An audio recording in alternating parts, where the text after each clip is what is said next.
Hit TV YouTube channels లో మీ వ్యాపార ప్రకటనలకు మరియు ప్రమోషనల్ ఇంటర్వ్యూస్ కోసం వెంటనే సంప్రదించండి.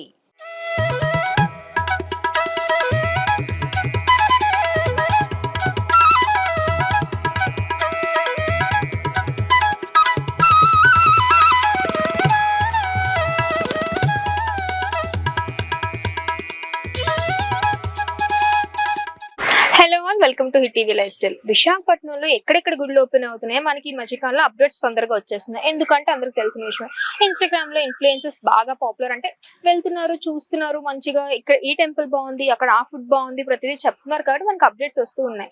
కానీ ప్రాచీన కాలంలో ఒక గుడి అయితే మాత్రం నిజంగా అతిపెద్ద శివలింగం ఎక్కడుంది అంటే మాత్రం విశాఖపట్నంలో ఫస్ట్ వినిపించే పేరు జోడుగులపాలెం. సో ఇక్కడైతే మాత్రం విగ్రహం చాలా పెద్దగా ఉంటుంది. అలాంగ్ విత్ సుబ్రహ్మణ్య స్వామి మాత్రం కూడా ఉంటారనమాట. అంటే శివుడు ఎక్కడుంటే సుబ్రహ్మణ్య స్వామి అక్కడే ఉంటారు కదా అని ఉంటూ ఉంటారు. అంటే స్పెసిఫిక్ గా కొన్ని సపరేట్ గా ఉంటూ ఉంటాయి. కానీ ఇక్కడ మాత్రం శివలింగం అలాగే సుబ్రహ్మణ్య స్వామి వారి గుడి కూడా ఇక్కడ పక్కనే ఉంటుంది.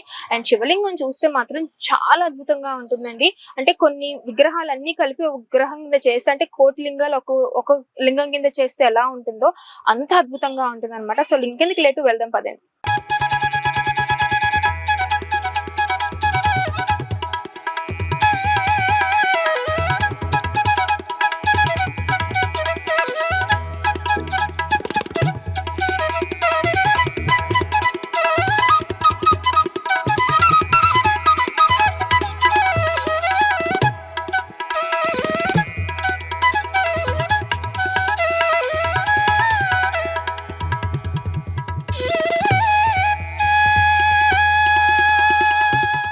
జ్యోతిర్లింగాన్ని దర్శించుకోవాలంటే ఎక్కడెక్కడికో తిరగాలి. మహారాష్ట్ర, మధ్యప్రదేశ్ ఇలాంటి దేశం నలుమూలలో వెళ్తే గానీ ఆ శివుడి యొక్క మనకి దర్శనం దొరకదనమాట. కానీ ఇక్కడ జ్యోతిర్లింగాలు అంటే ప్రతి ఒక్క లింగం ఎక్కడ ఎలాంటి ఆకారంలో ఉంటుందో సో ఇక్కడ కూడా అలాంటి ఆకారంలో ప్రతిష్ఠించడం జరిగిందనమాట. ఇక్కడ చూసుకుంటే కాశీ విశ్వనాథేశ్వర స్వామి అంటే వారణాసిలో ఎలా ఉంటారో ఈ విగ్రహం అలాగా ప్రతిష్ఠించారనమాట.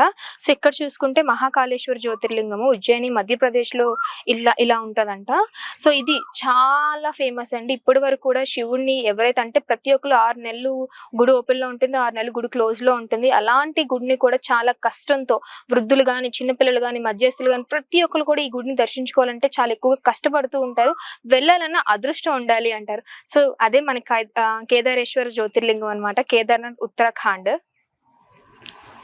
సో చూసారు లింగం కూడా చాలా డిఫరెంట్ గా త్రికోణ ఆకారంలో ఉందన్నమాట. సో ఇది చూసుకుంటే రామేశ్వరం జ్యోతిర్లింగం అనమాట. రామేశ్వరం తమిళనాడులో ఉంటారనమాట. ఇలా నెక్స్ట్ ఇవన్నీ కూడా మొత్తం విద్యానాథ్ జ్యోతిర్లింగం, ఓంకారేశ్వర జ్యోతిర్లింగం, ఇవన్నీ కూడా 12 జ్యోతిర్లింగాలు ఎలా ఉంటాయో ప్రతి ఒక్క రాష్ట్రంలో కావచ్చు, ప్రతి ఒక్క దేశంలో కావచ్చు, ఎక్కడెక్కడ ఎలాంటి దేవాలయాల్లోని విగ్రహాలు ఎలా ప్రతిష్ఠించారో సేమ్ అదే జ్యోతిర్లింగాలను కూడా అలాగే ప్రతిష్ఠించడం జరిగింది. అండ్ మీకు పెద్ద శివలింగం ఎక్కడుందో చెప్తానన్నాను కదా, అది కొంచెం చూడండి ఒకసారి. జ్యోతిర్లింగాల మధ్యలోనే ఒక పెద్ద లింగం అనమాట. సో ఇంకా వర్క్ అవుతుంది. సో మనం ఇన్ని గుళ్ళు తిరగాలంటే చాలా కష్టం. అంటే కొంతమందికి భాషలు వస్తూ ఉంటాయి, రాకు ఉంటాయి, చాలా ఇబ్బందులు పడిపోతూ ఉంటారు. అంటే ఇన్ని దేవాలయాలు దర్శించుకోవాలంటే చాలా కష్టపడాలి, వెళ్ళాలి అనుకుంటారు. కానీ సో ఒక్కసారి ఇక్కడికి వస్తే ఇమ్మీడియట్ గా మనకి ఎన్ని లింగాలు ఉన్నాయి, ప్రతి లింగాన్ని కూడా ఒక్కొక్క విశిష్టత ఉంటుంది. సో ఇక్కడ పంతులు గారిని అడిగితే ప్రతిది కూడా క్లియర్ కట్ గా ఎక్స్ప్లెయిన్ చేస్తారనమాట.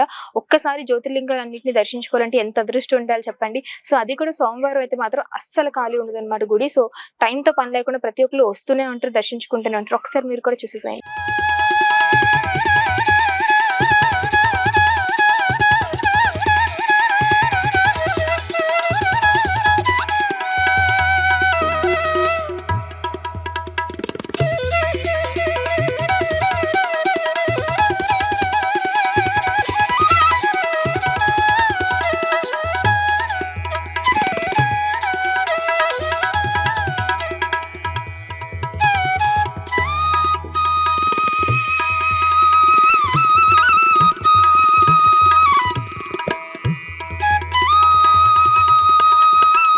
హిట్ టీవీ యాప్ ని డౌన్లోడ్ చేసుకోండి. ఇందులో short news, live news, entertainment movies అన్ని అవైలబుల్ గా ఉన్నాయి. Please download Hit TV app. Hit TV app. Hit TV app ని ఫ్రీగా డౌన్లోడ్ చేసుకోండి.